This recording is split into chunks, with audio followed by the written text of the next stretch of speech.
going to be discussing enforcement of those orders because we have more insights as to what's going to happen, how it's going to happen, and what exactly is going on as a whole in the United States in connection with immigration.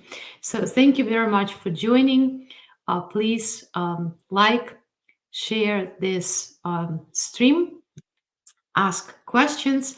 We're going to talk about Mexico border. We're going to talk about something very important, like an effect of executive orders enforcement. How we're going to go, how Trump's administration is going to go about the enforcement, right? Very, very important. So, as you are aware, yesterday, Trump signed a number of executive orders about immigration. Please watch my earlier live. You will have a lot of information, lots of insights about birthright citizenship, about, oh my goodness, not, about the border, about enforcement, civil priorities, and so on and so forth. And one interesting thing that he did, he canceled executive orders that were signed by Biden. And as a result of it, the way the system operates is changing. Why? Because under Biden's administration, other executive authorities were issuing their memos and directions as to how to implement immigration laws. For example, 2021 memo about sensitive locations, where ICE officers were directed to not do any enforcement in sensitive locations such as schools, churches, hospitals, and more broadly, where children gather.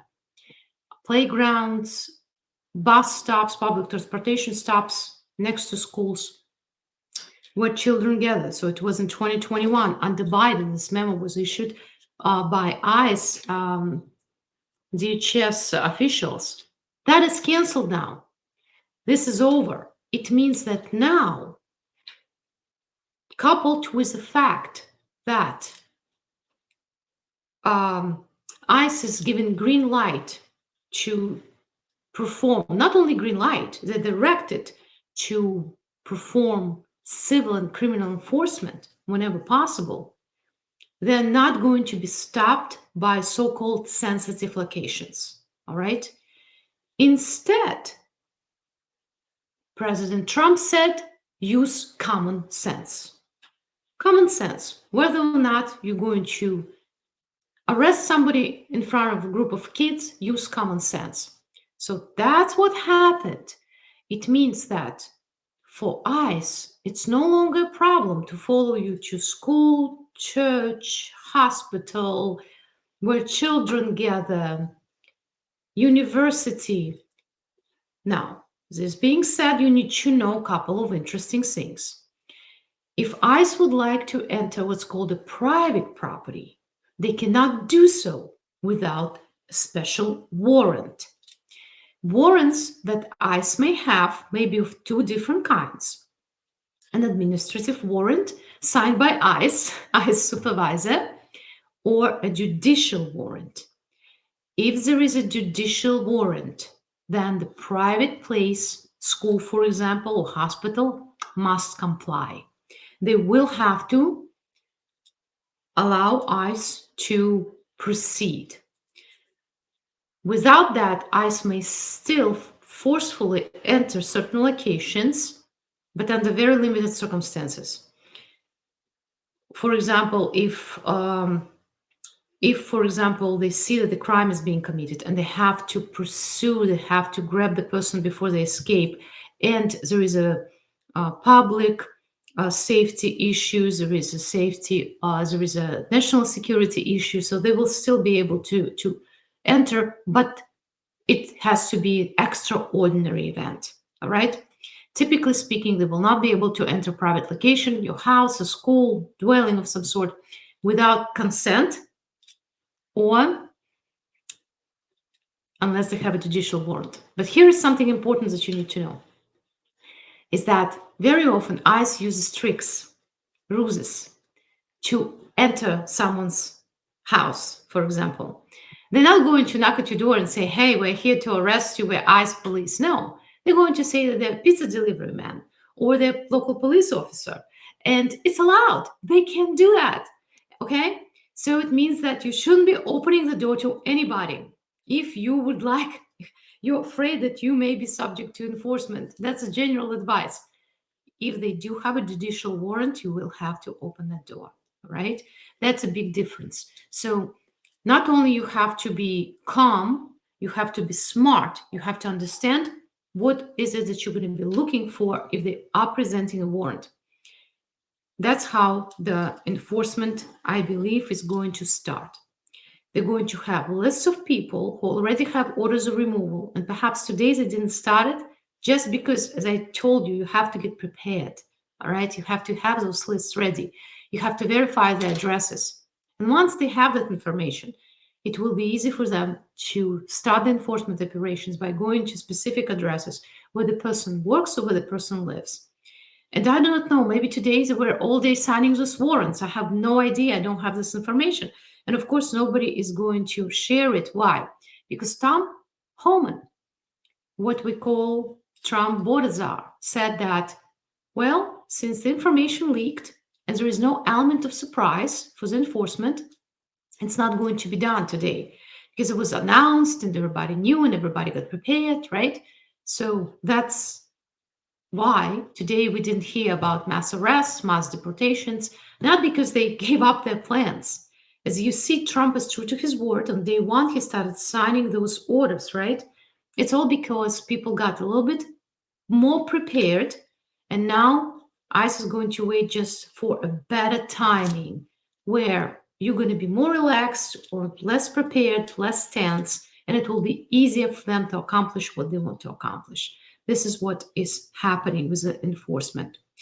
Another very important thing that happened, guys, you need to know about. The entire leadership of Executive Office for Immigration Review was fired. All right?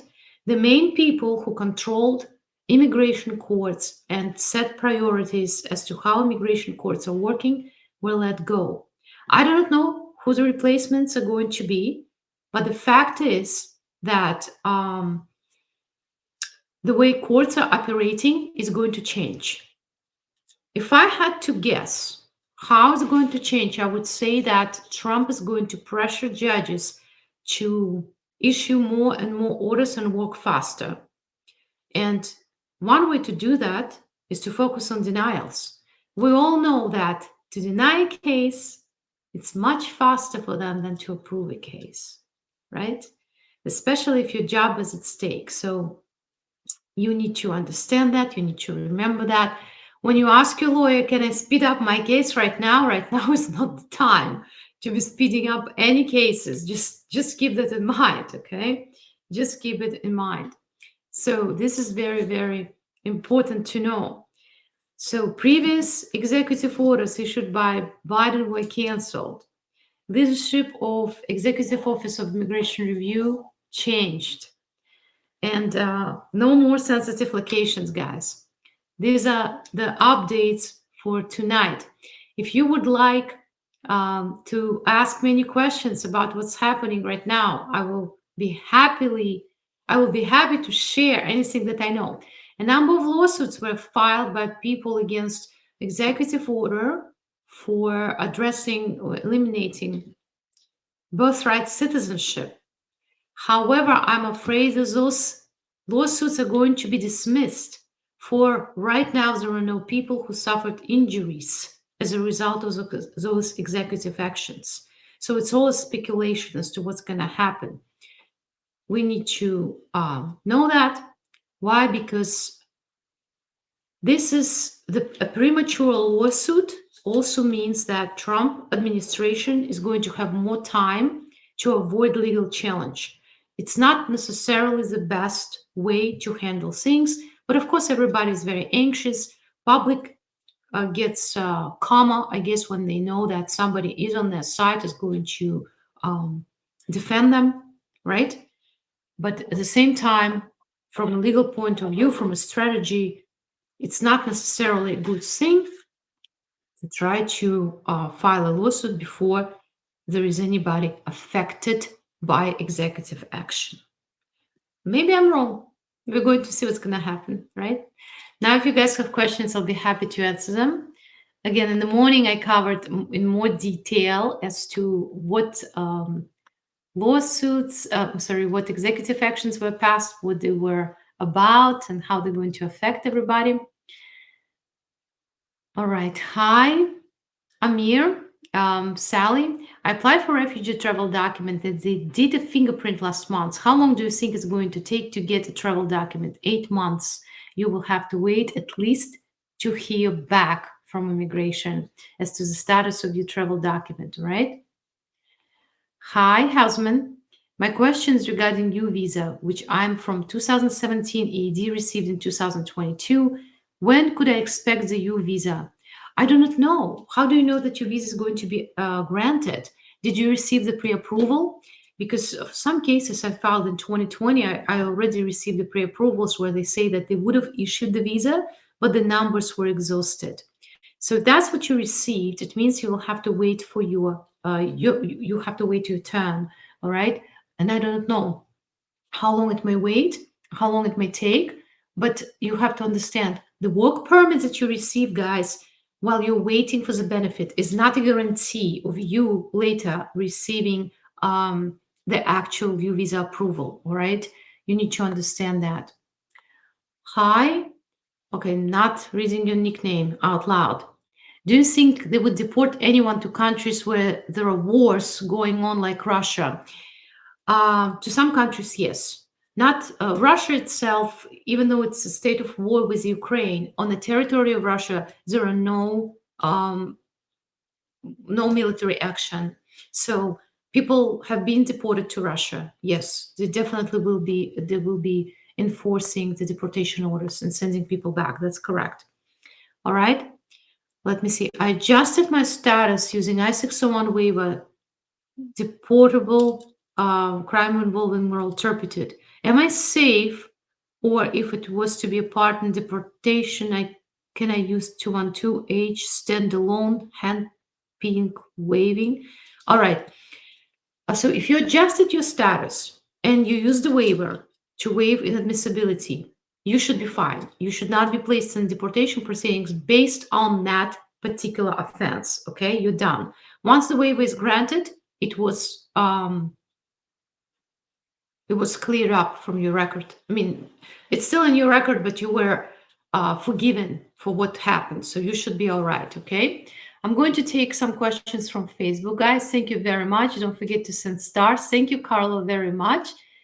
Thank you, guys, for your support. How can I apply for a visitor visa to America? Through a U.S. consulate website. There is a system to do that. It's free. You don't have to pay anybody B1, B2 visa. Hi, Tony Tone. I wouldn't worry you not consider illegal. All right. Not sure what question is here. What illegal means? Well, illegal is really not a term of art. When we speak about people who are subject to potential enforcement, they may fall into different categories. They may be people who overstayed their visas, but initially they entered lawfully, right? And now they accumulated unlawful presence. Some of them didn't accumulate unlawful presence. But for those people whose authorization to remain in the United States expired and they don't have anything pending, they can be placed in removal proceedings. Sometimes a person enters the United States on a visa waiver. In this situation, if person overstays their stay in the United States, they're not entitled to removal proceedings. They're subject to administrative removal. Because when you accept the terms of visa waiver, when you file for it and you use it to enter the United States, you give up your right to see the judge. All right, that's how it works. We can have green card holders with certain criminal convictions that make them deportable.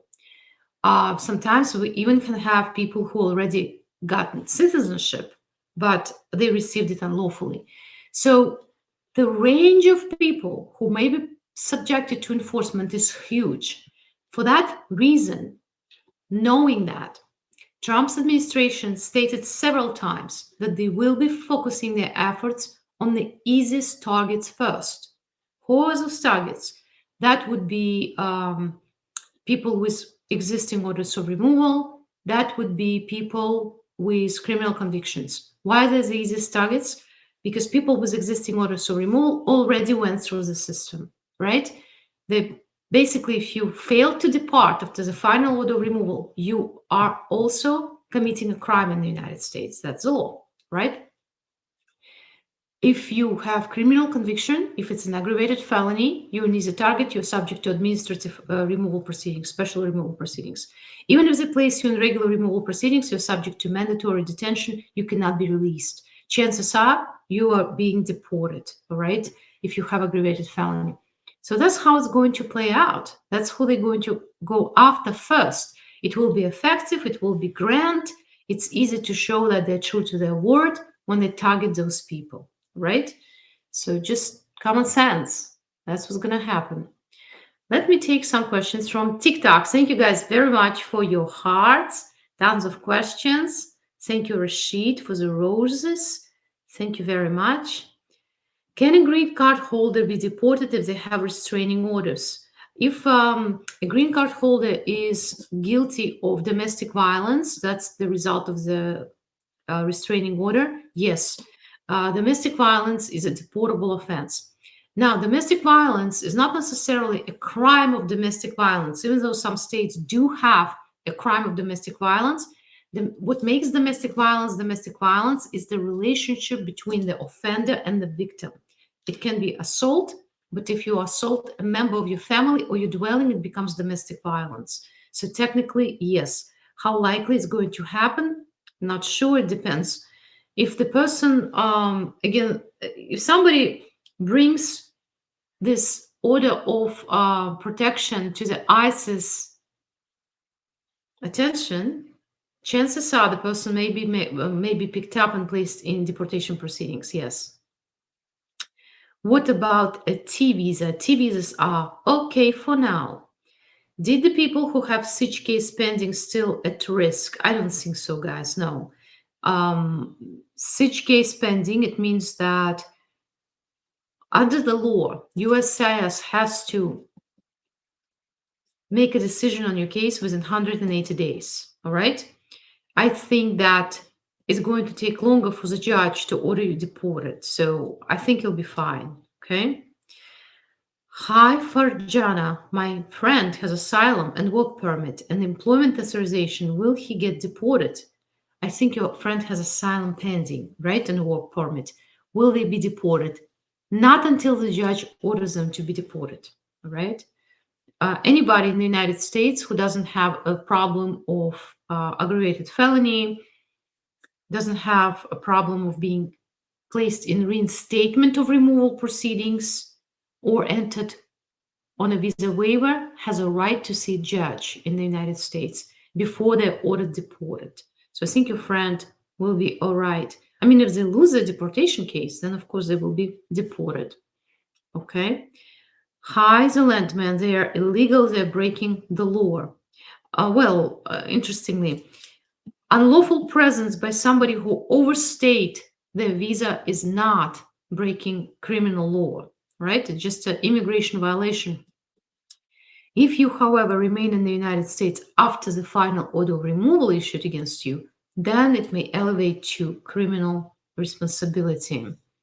People with Social Security number and asylum pending. Discuss that, guys. Nothing prevents the government from placing you in removal proceedings if you only have asylum pending. Asylum pending is not status. You're just an authorized stay in the United States. Okay. Did people, right, Siege, yep, answer that. How we can have contact with you. If you would like to have a private consultation, you will have to order it by calling my office, 917-885-2261, or by going to my website, shautsova.com, 24/7. You can book appointment on the website, all right? Guys, don't forget to like and share this stream. Let's see if more people are going to join. Are people with work permits waiting on their green card safe? Usually, yes. Usually, if you are adjustable, you don't need to worry much. Why? Currently, they're not going to be wasting their resources on people who can easily get out of the deportation. Okay? This is not what they want to do. Hi, Amorality. I'm a US citizen and I just applied for my husband to come from the Middle East. Is that okay? Totally fine. Don't worry about that. It seems you guys are on the right track. You should be absolutely fine. Hi, Mira. Your visa pending. It will be protection from deportation. Not sure. Since they canceled all the previous executive orders, the memos that were issued in connection with various discretionary steps, such as not to place somebody with a U visa pending into removal proceedings, are also canceled. It means that they may place you in removal proceedings if you have a pending case. Now it's going to be up to the judge whether or not they're going to give you time for your U visa case to be decided. All right? The judges are going to decide that. You think you are in stress? Can you believe it? Can you imagine if you are the judge now? You're going to receive a number of new memos as to how you're going to be processing cases. I guess next week, by next week, we're going to know for sure as to how the immigration courts are going to be changed, how they're going to be looking at administrative closure requests, dismissal requests, and continue request to continue the case, right? That's what's going to happen. All right. Hi, Tony. I got accused that president says he canceled question. He canceled all the parole. Doesn't include who legally entered the United States for case-by-case basis, not the asylum one. All right, so in my morning presentation, I covered the parole issue. What was canceled is humanitarian parole programs for people from Venezuela, Cuba, Venezuela, Cuba, Haiti, and Nicaragua, okay? Humanitarian parole that always existed is not canceled and cannot be canceled by executive order. I'm talking about Form I-131 that anybody can file for anyone, always. But chances are it's going to be much harder to receive approval for that type of application. They did say in the executive orders, or President Trump said in his executive orders, that ICE still has power to parole somebody into the United States, but they have to exercise it on a case-by-case basis in very small amount of cases. That's what's going to happen. So while technically it's still possible, it's going to be almost impossible to receive that parole, but it's not a blank parole for anybody from a certain country, like it was during the Biden administration. Hi, Lorena. Is it safely to return from my country if I travel outside of the United States with advanced parole in place for 5 years approved under VAWA? You should be fine. Right now, you should be absolutely fine. That's a different parole that they canceled, not advanced parole. Again, covered that during our morning live. You should be absolutely okay. Hi, Sam. I have 2 kids born here and I'm coming with visa with my wife and I don't have a case. Well, you may be denied entry. You just need to know that, okay? I'm not sure what visa you have. If you have a dual intent visa, you'll be fine. But if it's not a dual intent visa, it's a non-immigrant visa, you may be denied entry because you may have hard time proving that you don't have non-immigrant intent. As you can imagine, CBP are going to exercise very strict going to apply those rules very, very strictly, right? And if you have 2 US-born citizen kids and you, I don't know, maybe it depends on your circumstances, but usually if you have US citizen-born kids, they're going to pick on you. They want to see how you paid for the births of the children in the United States. If you're not living here and you don't have a green card or citizenship, and then They're going to escalate questions, asking you why you're coming here, what's happening, how long you're going to be staying. They're going to review your previous history of travel to the United States, and then they will determine whether or not to allow you in. That's how it's going to be, okay? So there is a risk of you not being able to enter the United States. Hi, Andres. Thank you very much for your gift. Hello, I-130 approved, final order of deportation, but I-246 approved, and I'm Cuban Venezuelan, TPS approved. What should I do? I-131 would work? I think you'll be fine. You should be all right, okay? I think you'll be totally fine. People with TPS and final orders of removal always were able to receive advance parole or TPS travel document and travel and then fix their status. I think you should be okay. I would maybe wait a week or two, unless you can travel today or tomorrow, all right? Just to see what exactly is going to happen, but you should be fine. You are in a different category of cases. You should be safe from this madness that we are seeing. Your particular category of cases has not been affected, all right? You have a different situation there, all right? Because you have TPS, it's different. As someone who has a green card, is there a problem? Covered that just now. There may be a problem in case of the green card being obtained unlawfully, in case there is a criminal conviction, in case you guys remain out of the United States for far too long, more than 6 months. So please obtain re-entry permit if you're planning on traveling for a while. Very, very important, okay? Hi, Emika. Good evening. I received my ED in the mailbox without social security card. When I check the box requesting for it, when you check the box requesting for it, very common situation. You filed for the work permit, you requested social security number, you received the work permit, but not the social. Don't worry, it's going to come later, sometimes months later, not a big deal.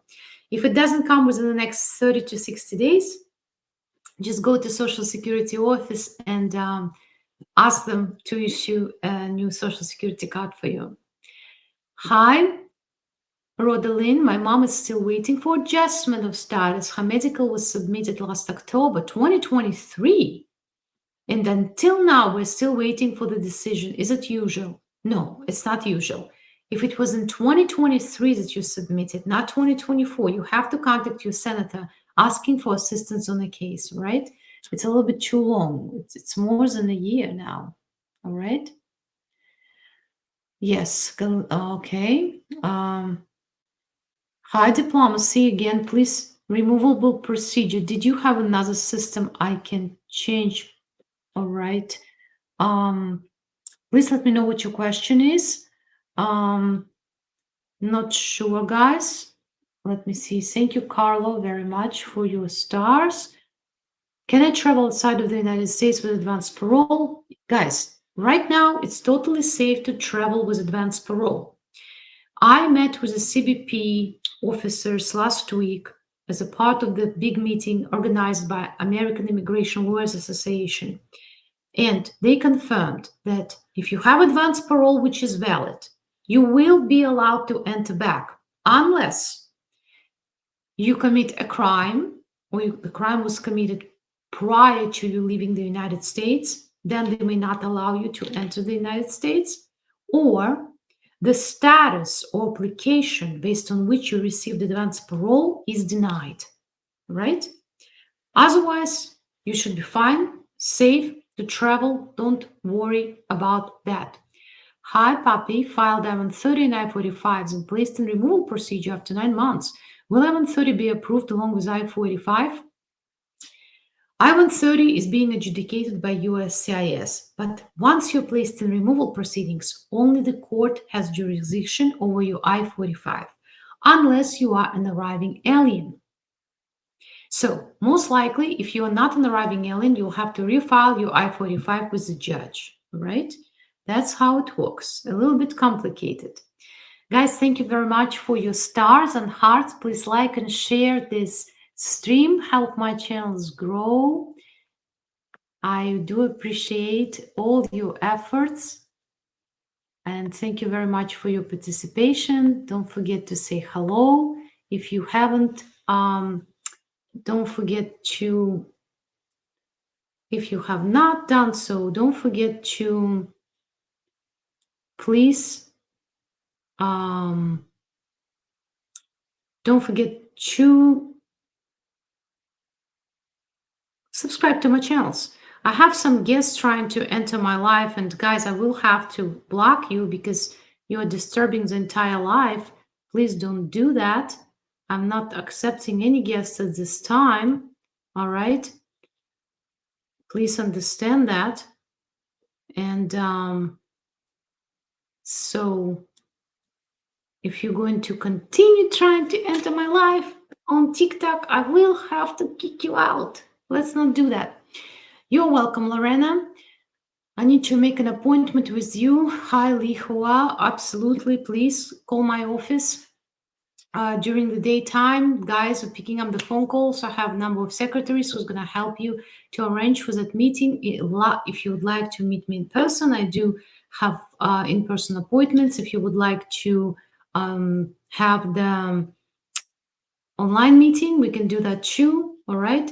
Hi, Selvin. Thank you very much. I hope everything is good. Yes, I'm so happy for some of my clients that we were able to get them status prior to this madness. You know, it's extremely difficult time right now for a lot of you guys, and I totally understand that because it's just we do not know what's happening. We do not know, you know, what direction everybody's going to go to. We have right now a number of executive orders, but we don't have information as to how, practically speaking, all of this is going to be done, right? Because implementation matters. I do anticipate that we're going to see some raids and arrests this week. They will have to make them because that's what they announced when they were running for the office, Trump and his team. So 100% is going to happen. Can you talk about DACA? Spoke about DACA last week, spoke about DACA this morning. Fifth Circuit Court granted DACA unlawful, but a limited decision to Texas. Everything else remained stayed.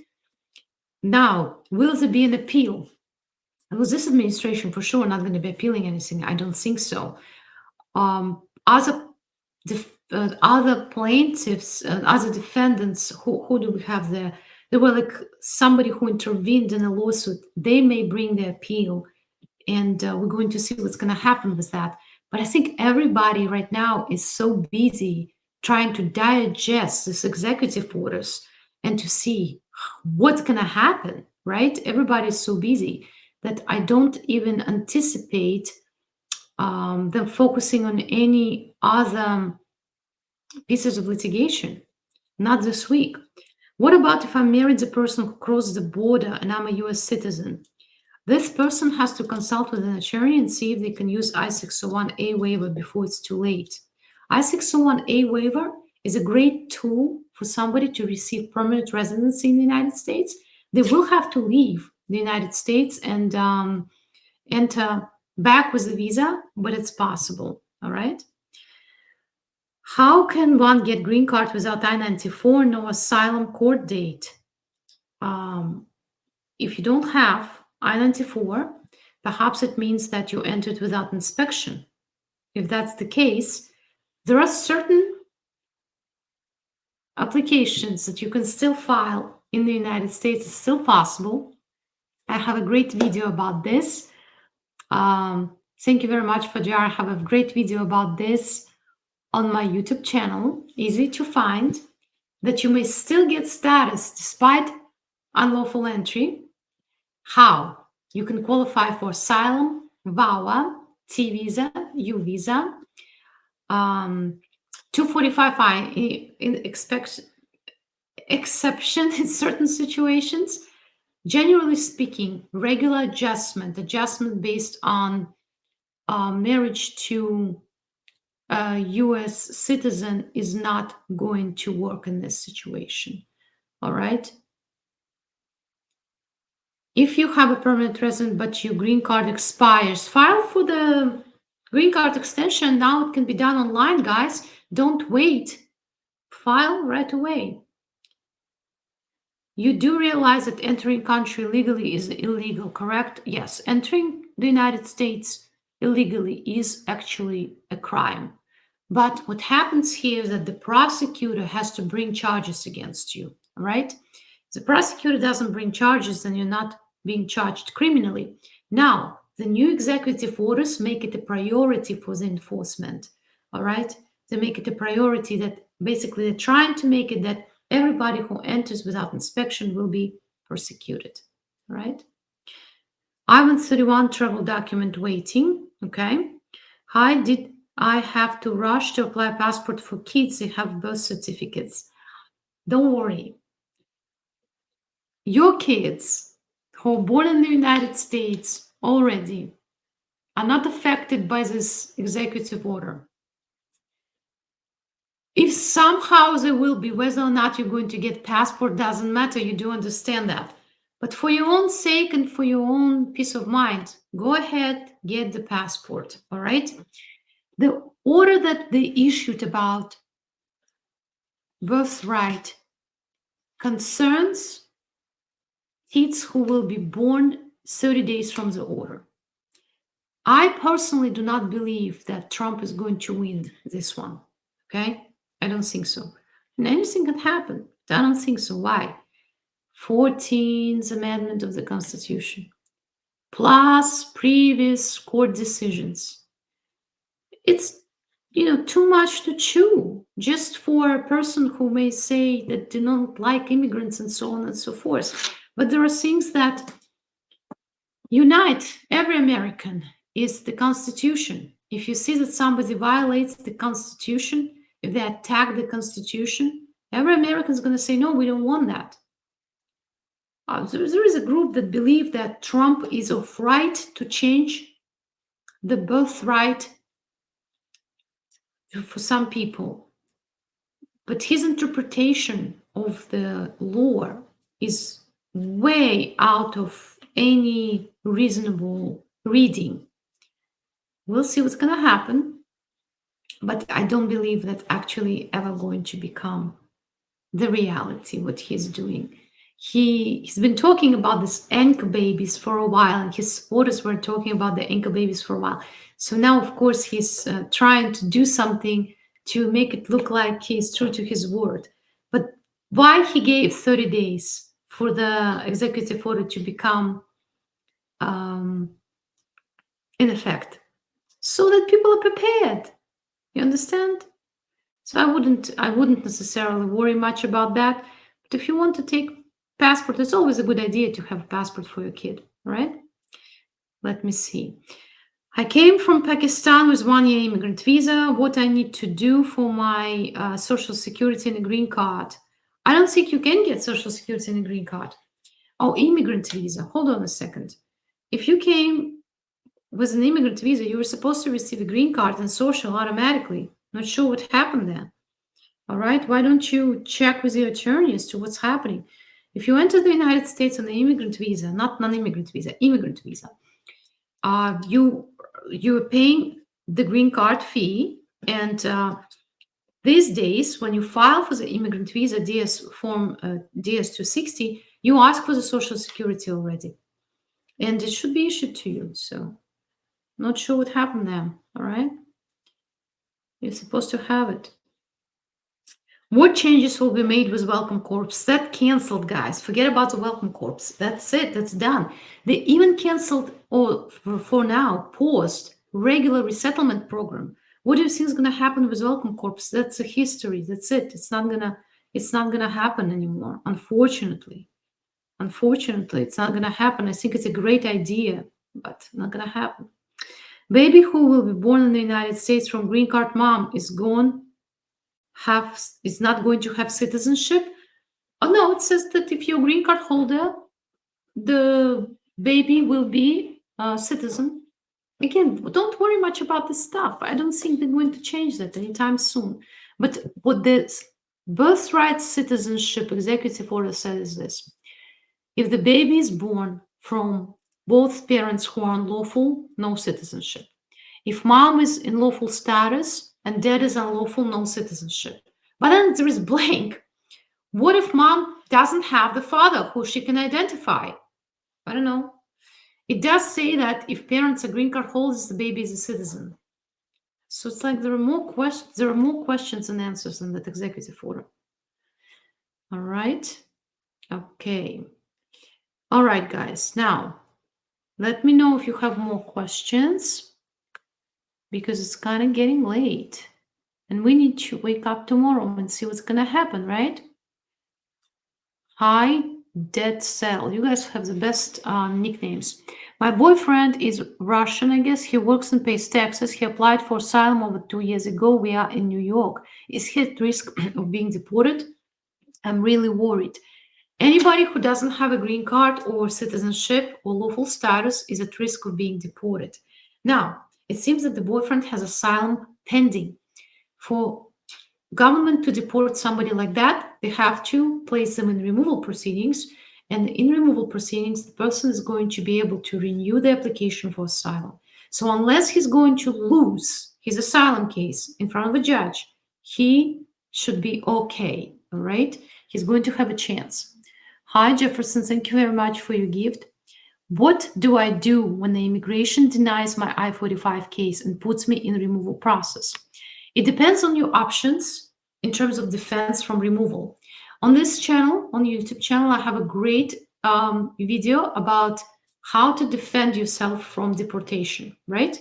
And it explains various ways a person may defend themselves from removal proceedings. If your I-45 is denied, we need to know the reason why. Can you fix the reason if you reapply for I-45 with the immigration judge? Can you file for cancellation of removal? Can you file for VAWA? Can you file for VAWA cancellation of removal? Can you file for asylum? Can you file for withholding of removal? Can you file for CAT, relief under Convention Against Torture? Maybe there is something else going on. Maybe you can file for the waiver. So we need to sit down and see what the plan is going to be, right? That's how it works. Unfortunately, without knowing the circumstances, I won't be able to tell you what I think you need to file for. But if you would like to consult with me, the number is right at the bottom of this screen. Please call my office, make an appointment. We're going to have the conversation. We're going to see what your goal is, what prospects of getting status you may have, and how to go about this, okay? Hi, Fairline Hunter. If someone has TPS and applied for advanced parole, what should they do if it's been pending for 181 days since July 24, 2024? There is nothing much you can do. You will have to wait for that advanced parole to be granted, adjudicated, unless you have an urgent need to travel and you can have your advanced parole application expedited. Right? There is a way to expedite it, but you do have to have a good reason to ask before the request to expedite is granted. Hi, Danny, my green card was approved last week, but the online check-in status didn't change. I'm wondering why. How do you know that your green card was approved? If you received a paper notice, you should be absolutely fine. I wouldn't worry about the online status, okay? If you don't have the paper notice, then I'm not sure if it was approved. Hi, Alena. Haven't filed anything yet. Any suggestions, options for 9-year-old stay parents with an HDD minor child? Thank you.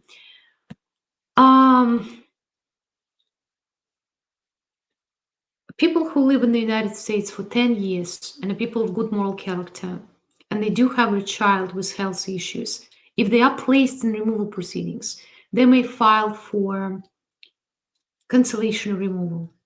But it's for people who remained in the United States for 10 years legally, not how to explain, not necessarily legally, who accumulated this 10 years under certain rules. For example, if a person entered the United States, legally or illegally, doesn't matter, but on year number 2 was arrested for certain crime, they dealt with their criminal conviction. Maybe they got a small punishment. But at that point, they were not placed in removal proceedings. 9 more years passed since the time of their entry. So now they have 10 years. They will not be able to file for cancellation of removal in court,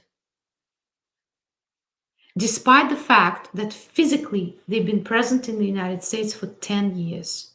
Legally, they did not accumulate those 10 years. On the YouTube channel, I have videos about what we call stop time rule for cancellation of removal, right? So if you in the United States for 10 years and you accumulated 10 years for cancellation of removal and you're a person of good moral character and you have qualifying relatives who are going to suffer extreme hardship in case of your removal, then of course you can go for cancellation of removal. Right now, it will be very difficult to win it because everything changes and the judges and the court and the prosecutors become extremely conservative. You have to understand that, okay? But possible under certain circumstances. If you did not accumulate this 9 years legally or physically, you're facing an issue. What can you file? Are you afraid to go back to your home country for any reason, in the past or present? If there was such a reason in the past, but you never filed for asylum, maybe you may qualify for withholding or removal, right? Maybe you can qualify for something else. Some people can qualify for T visa, but they don't even know about that. If you're working in an abusive environment, you're not being paid minimum wage. There are other severe labor law violations. You may file a complaint against your employer, and that employment agency may issue to you letters sufficient for you to file for the T visa. Okay, you have to report. You have to report the violations, severe labor violations. So some people may qualify for that. Some people who became victims of crime may qualify for U visas if the law enforcement signs U visa certification. So consider those options. The rest I have difficulty thinking of because I just do not know your situation well enough to suggest anything. Sometimes when your parents file for something many years ago, you may still benefit from those filings. Immigration laws in the United States are very, very interesting. Okay. All right. Hi, Elvis. When someone enters on advance parole and is paroled in, does it count as legal entry? Yes. If you're paroled, it counts as a parole for adjustment of status purposes in certain situations. If you're paroled, it's enough to adjust your status to get a green card in the United States based on a marriage to a U.S. citizen, for example, right? But it's not going to be enough usually unless certain paroles are issued to you to adjust status based on you winning DV lottery. You changed that, by the way. And I do not know now how they're going to go about legality of those humanitarian paroles issued by Biden administration for adjustment of status purposes. Really do not know. We're going to see. I gave everybody a warning that that may change, right? Let me take a couple more questions, guys, before we're going to say goodbye tonight. Do you have update about Afghan refugees? I do not know of any updates. I didn't hear that anybody, Trump canceled that. I don't think it's been canceled. It's still okay. All right. People who have such cases pending and at risk, not. I don't think so. All right. 5-step sponsorship program is canceled. Not sure what that is. My friend applied. Hold on. My friend applied and got his worker permit and social security, but they denied him the green card. Common situation. When you guys filing for the green card and while you're waiting for it, you're issued work permit and travel permit, it's not an indication that your case is going to be ultimately approved. You need to understand that, all right? Not an indication. Very important to know that. I came on a visa and I applied for asylum and I have work permit and social security. Am I legal? You are an authorized stay. 42B continues the same. 42B so far continues the same. Cancellation removal. But you have to understand something. Prosecutorial discretion is gone, okay? They're not going to now stipulate or agree to certain parts of your application. Judges, generally speaking, those who want to have their jobs, probably going to be more conservative in their decisions. I started seeing it already within the past couple of months. Right after Trump was elected, we see that certain judges became very, very conservative in their decisions. Why? They do not want to lose their job, right? I applied for asylum and my son will be born in 2 months. Is my son going to be a US citizen based on this new immigration executive order? Probably not, if the order actually will become the law. Because that's what the order is about. It's about limiting birthright citizenship to situations where the child is born of US citizen father, US lawful permanent father, US lawful permanent both parents. That's what this order is about. I don't believe it will become the law in the United States. Massive amount of lawsuits already filed. I'm sure there are tons of judges who are going to be surprised by Trump's interpretation of the 14th Amendment. We're going to see what's going to happen. It's going to be a battle. It's not going to be easy if Trump's administration will insist on this order, right? That's how it's going to be. So for now, my advice to everybody who is worried, consult with an attorney, meet with a lawyer, get yourself a good lawyer in case you worry about your status, in case you believe you may need a good attorney. Lawyers get busy very fast. I really do not know what's going to happen. If enforcement starts and it's large scale, that's beyond the enforcement priorities announced already, you also need to know your rights, literally write them down on your fridge and repeat them every day. If somebody approaches you, if they don't identify themselves to be law enforcement, you don't have to talk to them, you don't have to do anything. If they say they have a warrant, you have a right to inspect that warrant to see if it's a judicial warrant or administrative warrant, right? In certain states, you have to give your name. In other states, you may not even give your name. You have a right to be represented by an attorney, of course. If we're talking about immigration cases, at no expense by the government. It's a private lawyer. You don't have a right to an immigration lawyer at the government's expense. Very important to know that. The situation may arise when somebody knocks on your door and asks you to let them in. Just don't let them in if you do not know the person. Whether they're portraying themselves to be a handyman or pizza delivery person or local enforcement, unless they have a judicial warrant, you don't have to open that door, all right? This is just general advice. For more specific advice, speak with your attorney. I'm sure they will be able to consult you better depending on your circumstances. Well, guys, thank you very much for watching. Thank you very much for your gifts. Thank you very much for sharing this stream. Please don't forget to subscribe to my channels. We're going to meet again very soon, maybe even tomorrow if we're going to have pressing news to report. So I hope everybody's going to be safe and I hope to see you guys soon.